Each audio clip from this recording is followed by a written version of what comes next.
Hey guys! So today is a very special day because I will be walking you through the process of how I made my WandaVision suit from the WandaVision finale. So this is her Scarlet Witch suit. I'll be showing you up close details and just talking through the process of how I made it.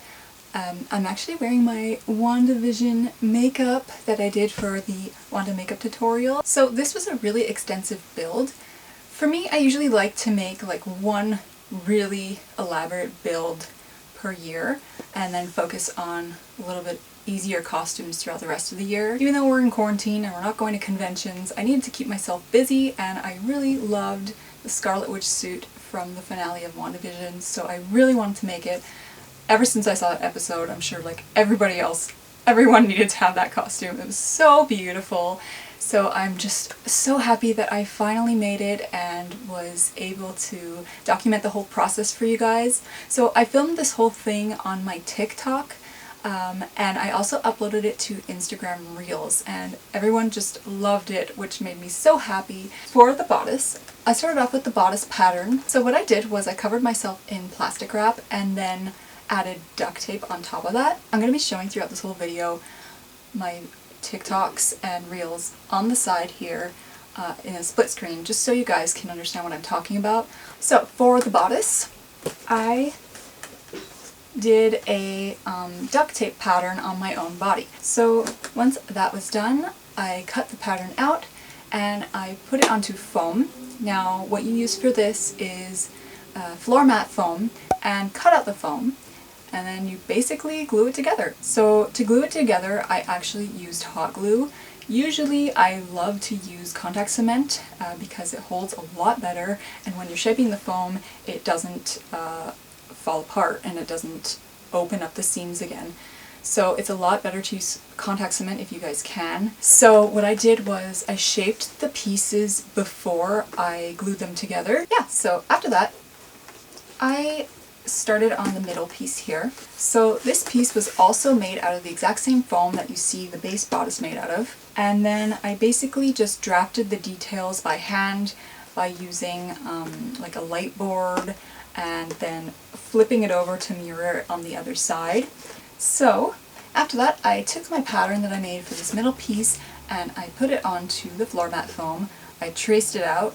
So I cut out all the pieces here so that I would be able to trace it onto the foam easier. So once that was done, I used my X-Acto knife and I just cut all the details here that you see with an X-Acto knife, but I didn't go all the way through because I wanted it to still be one piece so that it wasn't so hard to put together after that.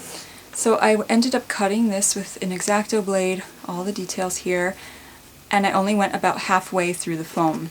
Now to get this bend here, you're going to see here, I flipped the foam around and I put the slit here on the opposite side of this.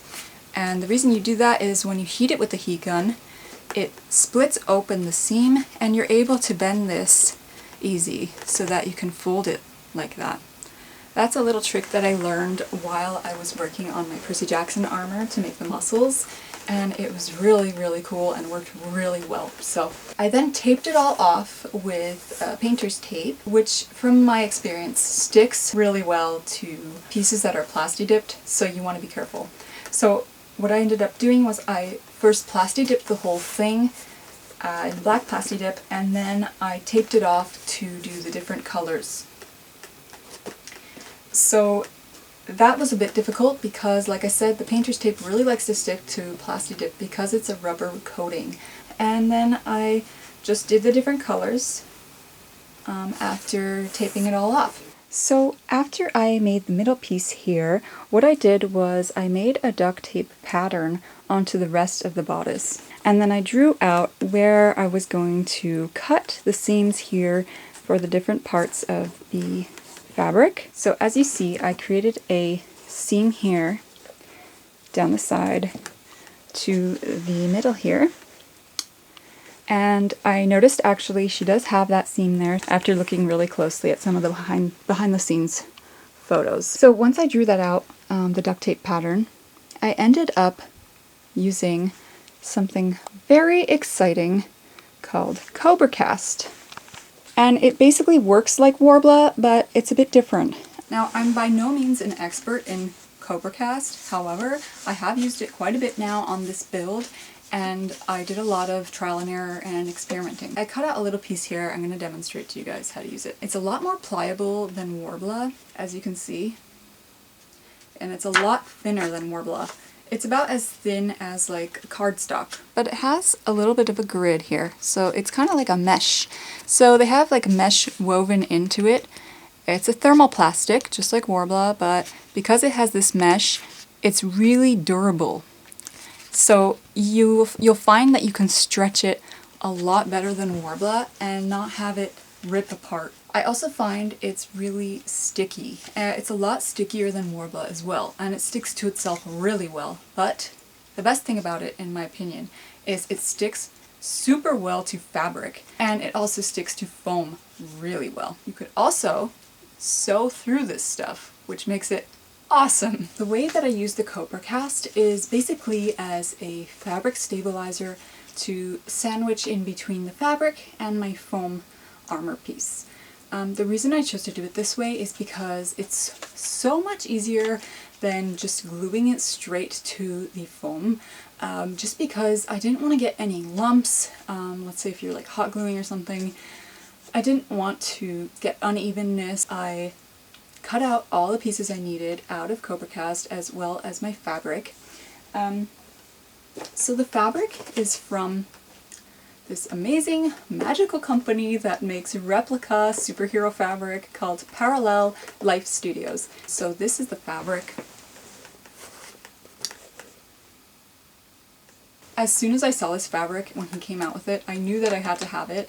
It's just very expensive. I believe it runs about 45 euros per yard, but totally worth it. It just made this build look so much more accurate, and it was just exactly what I wanted for her. So I ended up ordering 4 yards.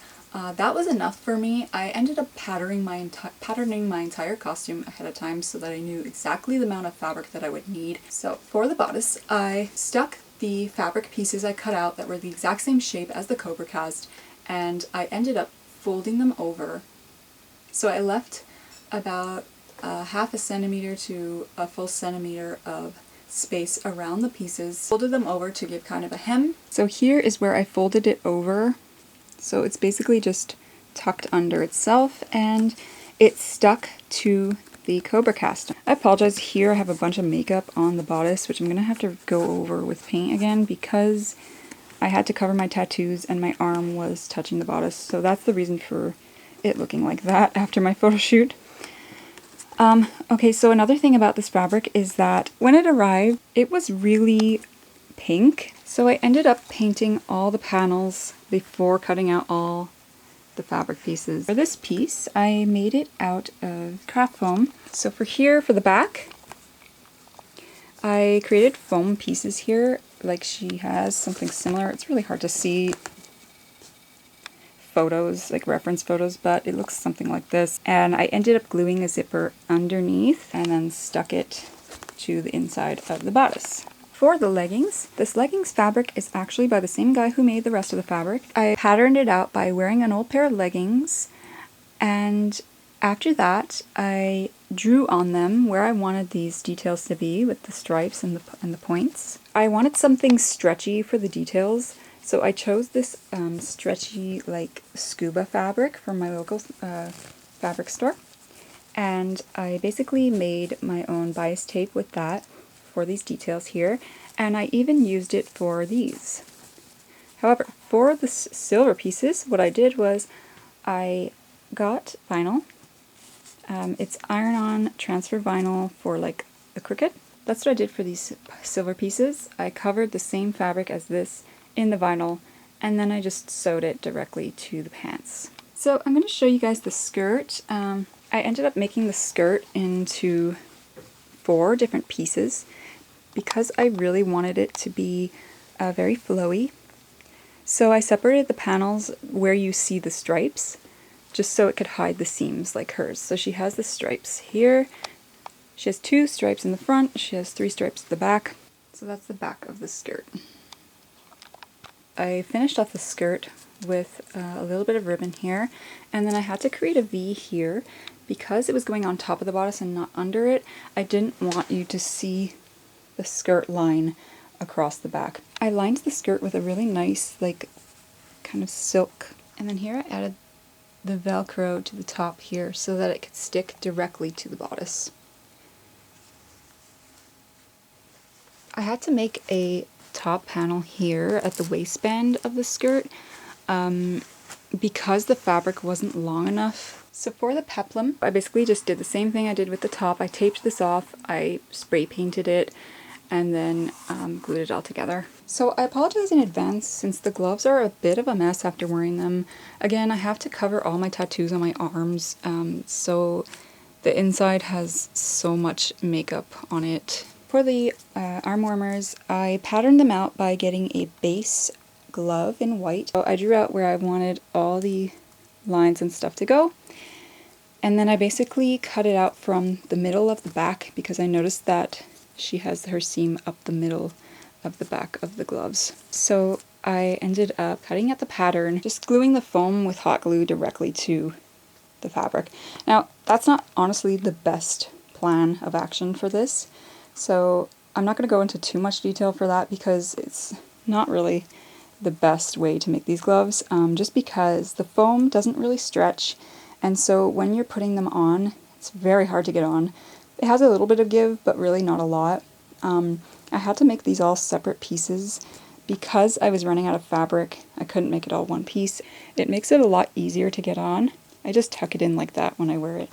I'll probably be remaking these in the future, but honestly for now it worked really well for what I needed it, and I'm pretty happy with it. For the headpiece, it's pretty self-explanatory, but I basically just used 2 layers of craft foam and then sandwiched them together like that. So I first cut out the under layer, then I cut out the top layers, all separate pieces like this after drafting it all, and spray painted them separately, then glued them together with hot glue. So that ended up working pretty well.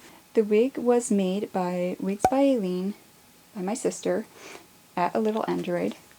So last piece are the boots, and I made these by buying a pair of boots from the thrift store, and I patterned out the pattern of the boot covers with duct tape. So I drew that all out. Then I basically cut out the pieces here that needed to be the same fabric here as the pants. I glued the same bias tape that I made for the pants onto these pieces, and then I Cobra Cast them onto the boot directly. So that really helped because the Cobra Cast stuck them directly to the original boot underneath the overlayer here. And then I cut out the rest of the pattern with faux leather, and I ended up using Cobra Cast again to attach it to the boots. So I used Cobra Cast just along the edges here of where I wanted the boot cover to stick, and along the outer layer here so that it really stuck to the outside of the boot. You could see a line a little bit where it stuck, but honestly I'm not mad at it. I'm really happy with how they turned out. So that is it, guys, for the basic rundown of how I made my WandaVision finale costume. I really hope that it was helpful. In the end, honestly, I'm really happy with this costume. Of course it has its flaws, like when I look at it, I'm such a perfectionist.